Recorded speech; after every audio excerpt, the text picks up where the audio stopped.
Candace Owens' most recent appearance on Nick Cannon's podcast is going to get Nick Cannon in a lot of trouble. It's going to get Nick Cannon in a lot of trouble with his fans, and it's going to get Nick Cannon in a lot of trouble with the higher ups. And here's why. But I don't think there's this ultimate puppet master or this group of guys. I've looked for the group. I want to know who these guys are that are so rich and powerful that they pass it on to their,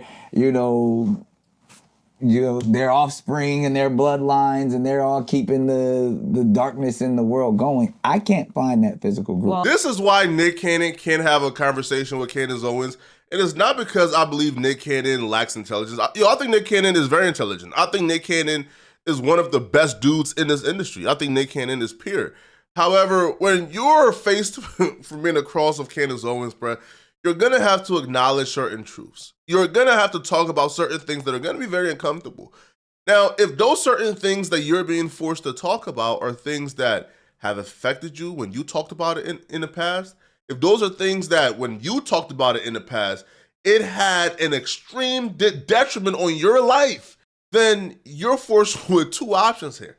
You're forced with confronting those truths and being completely honest and risk you being hurt again by those truths, or you risk masking your real opinions and having the fans think you're compromised.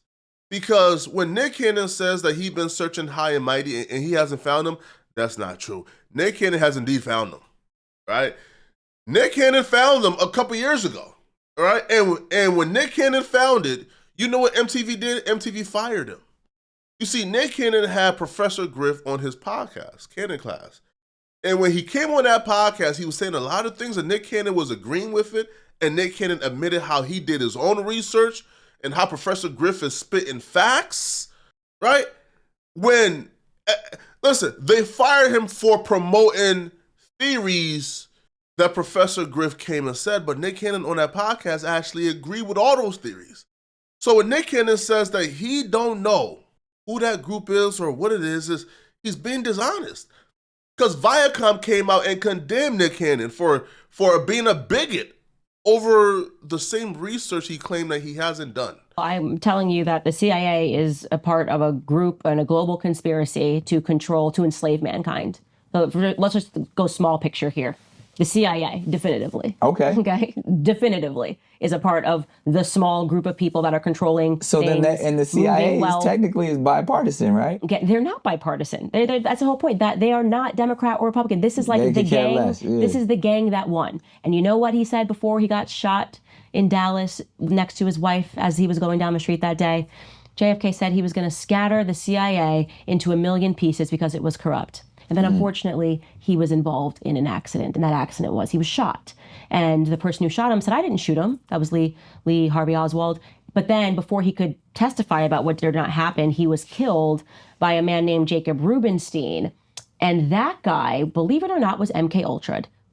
Before he could stand trial, he was deemed insane because a doctor working for the CIA went in there and gave him a cocktail of medicine to make him crazy. A lot of people hold the FBI or the CIA in high esteem and high regards when in fact, these people are just criminals. They're just gangs. These people really got bodies under their belt. And it's really difficult to wrap your head around how a country that we believe is the fairest country in the world, how a country that's supposed to be a first world country, a law and order country, got branches of government or got independent agencies that right that's under the executive branch. Those agencies are out here committing bodies, bro. Who do you think murked MLK? Bro, look up Donald Wilson. Look up King versus Jowers. Who do you think murked them? Who do you think murked Malcolm X? Who do you think took out Malcolm X, bro? The people who did it were exonerated, right? They framed those innocent people, came out later and said, oh, no, sorry, bro. Like, they're innocent. Well, okay, if they're innocent, who did it? So these people got bodies. It's confirmed at this point, right? And listen, they're still lying and saying they ain't do nothing to MLK, right? Which is why, for example, if you go to the CIA.gov or the United States Justice.gov, right? You will see these long, lengthy articles of them talking about how they had nothing to do with MLK. They did a 300 witness investigation. But type in Fred Hampton. All right. Type in the one that got proven beyond a reasonable doubt that they were involved. Type in that. There's not a mention of Fred Hampton on the CIA.gov or the United States Justice.gov where the FBI was reportedly involved, right? So these people are not people that are like of high regard. They're not held accountable. No, these people are criminals and thugs. And the sooner you realize they're criminal and thugs and they're just as bad as mafia members, the easier it is for you to really compute what goes on in this country. Now, what's funny about this is Kanye told me years ago, because I am not a person, I have to learn things in a book. I need to order the right books. I love to read. But he said something to me, and it sounded wild when he said it to me, that they like made him bipolar. I think he said that, and I don't want to misquote him, but he said something like they made me bipolar, and he was on one of his rants, and it was difficult for me to kind of discern what he meant. And I was there with him when Harley Pashnik was texting him like a totally normal trainer saying, we're going to put you back into a hospital and you'll never see your kids again. Totally normal for your gym trainer to be saying that to you. Totally normal stuff. The Kanye West saga with his personal trainer is something that we kind of just all forget and just sort of skate over. When in fact, this is one of the craziest things I think I'd ever seen ever.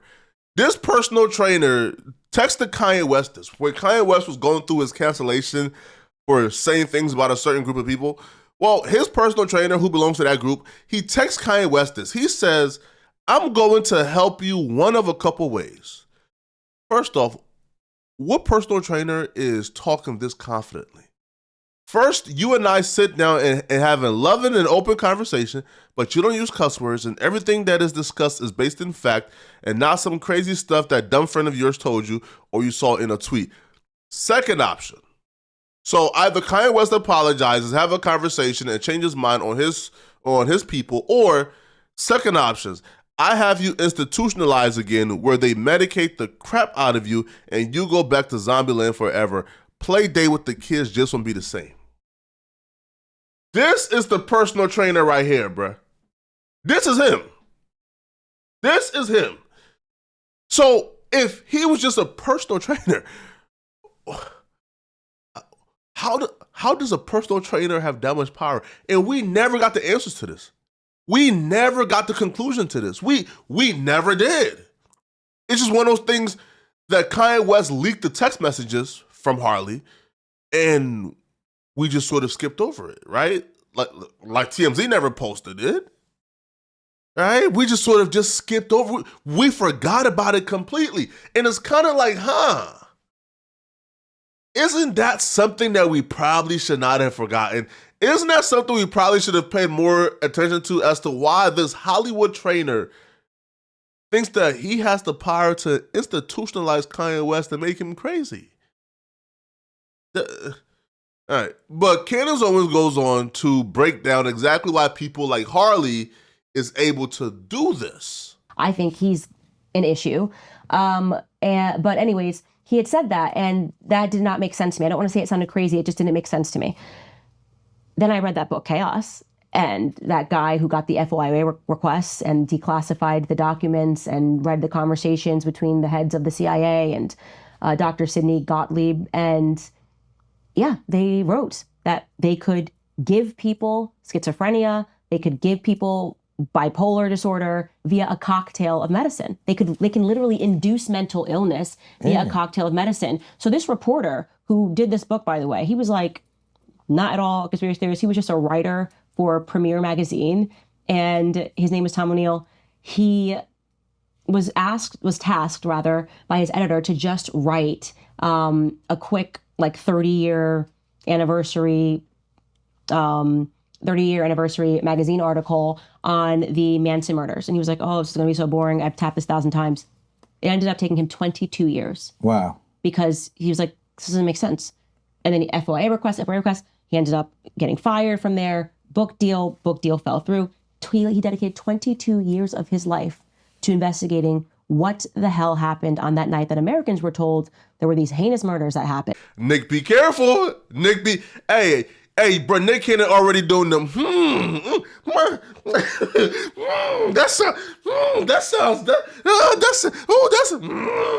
Right? But he can't co-sign it no more. But he just that sounds a little.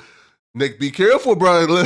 Nick, be careful. Hey, don't let Candace Owens put you in a trick bag, Nick. Right? Listen, keep earning your dollars. All right. Now, I believe Nick Cannon's podcast is sponsored by the ADL, if I'm not mistaken. So Nick Cannon is in a good spot right now, bro. Don't get tricked out your position, right? So after Nick Cannon said, Nick Cannon came back to his senses, like, oh, and began to challenge Candace Owens, right? And one of the things he challenged Candace Owens on is Candace Owens' take on that they're poisoning black music.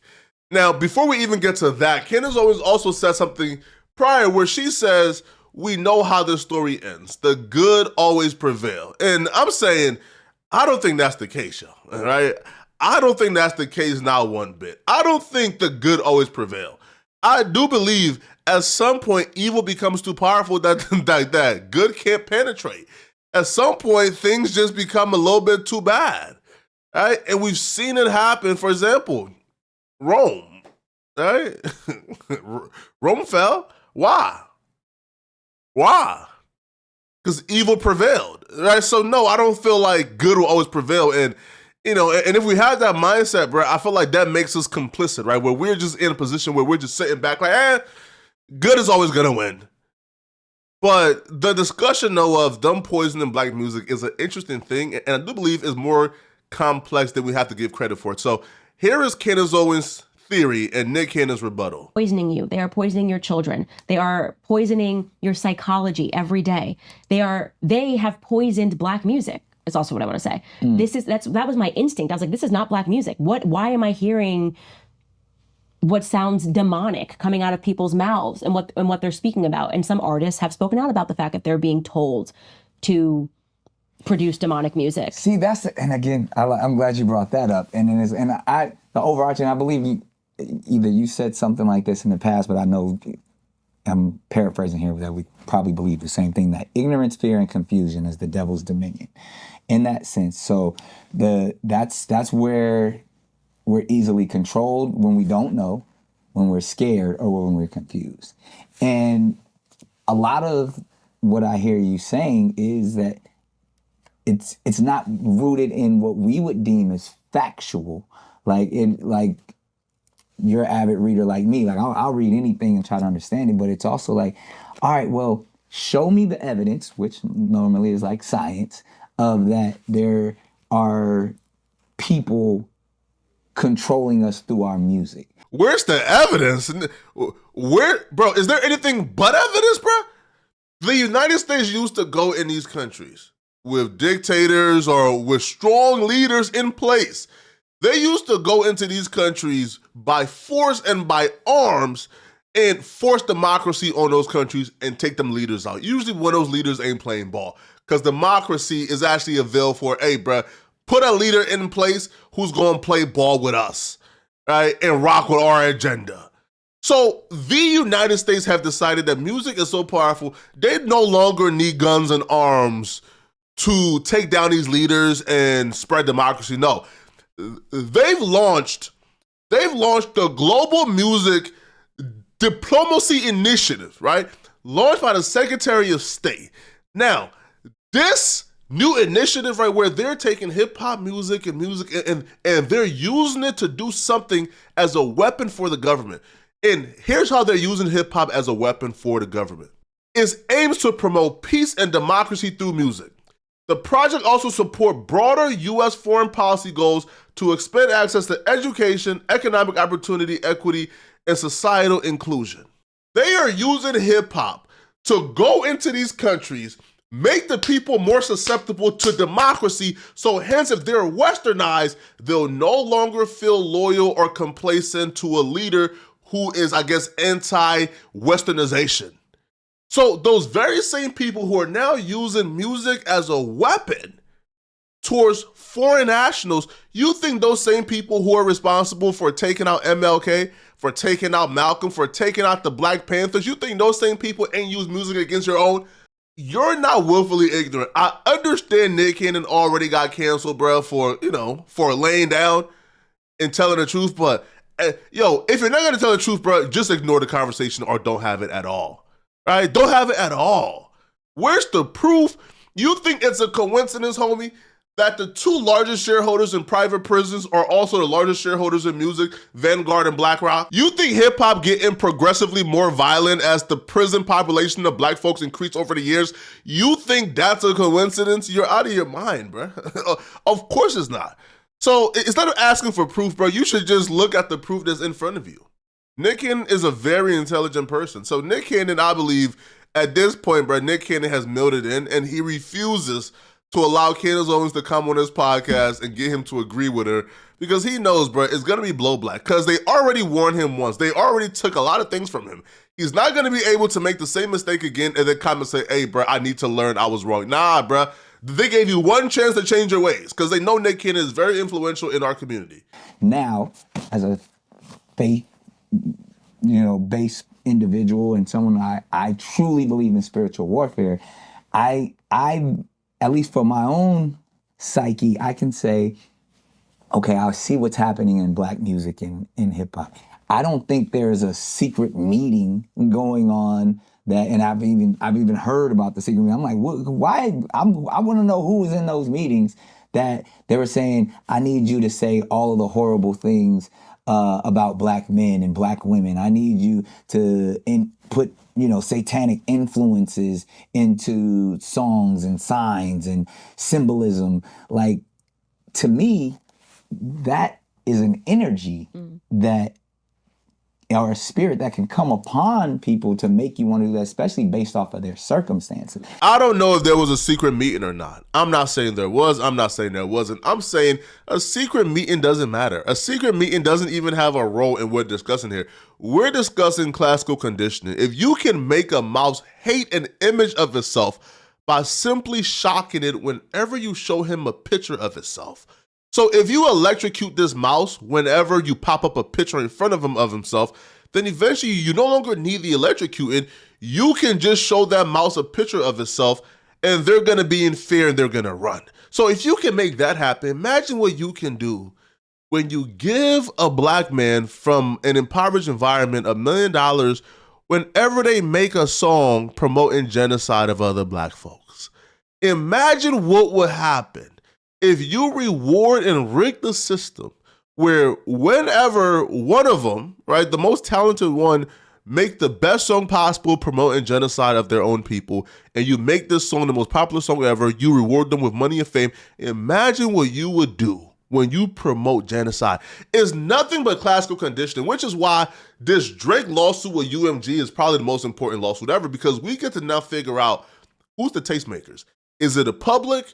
Or is it these record companies? Because if UMG and Spotify can come together and conspire to make a song as big as Not Like Us, then at this point, we're not the tastemakers. We just go with whatever they decide is hot. So with Nick Cannon saying he don't understand like who is doing this, where's the secret meeting, how can they get the black men in the neighborhoods to rap about certain things? No. They get them to rap about certain things by promoting what they're rapping. If you give them $1 million, if you make them rich, if you're saying, hey, Brett, this is what's popular, then people are going to do what's popular to make it out the neighborhood, right? People are going to follow the trends. If the trend is rapping about sliding and promoting sliding and being genocidal to people who look like you, well, then people are going to make music like that. And eventually, when you make music like that, people are going to start living what they're rapping. Right? The audience is going to start imitating the art. And eventually, you know what happens, bruh? The more they imitate genocide, the more they actually commit genocide, and the more the same people who own the prisons and the music industry can double dip and benefit. So Nick Cannon understands this, bruh. Nick Cannon ain't no dummy.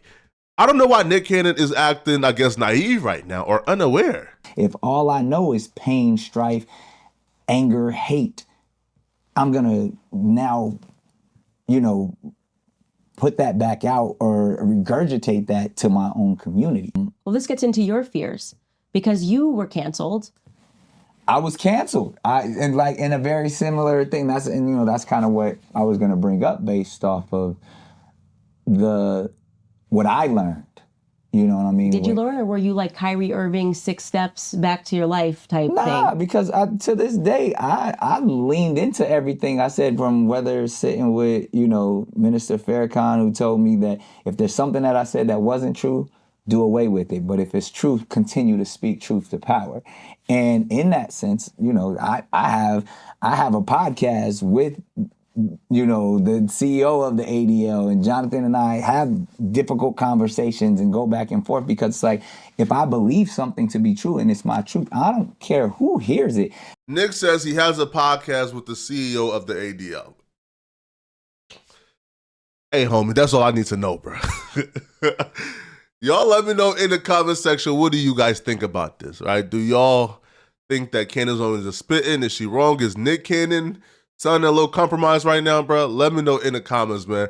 I love Nick, man. I think Nick is important to black culture, man. But sometimes, bro, listen, man, you got to choose the bag over the truth, man, all right? Especially if you're as big as Nick Cannon. Let me know in the comment section, what do you guys think about this, man? And if you're still watching, click on this video right here to find out why Fat Joe is currently being canceled by Black Twitter for saying this on a podcast. Click on this video right here to find out what I'm talking about. I'm out of here, folks. Peace.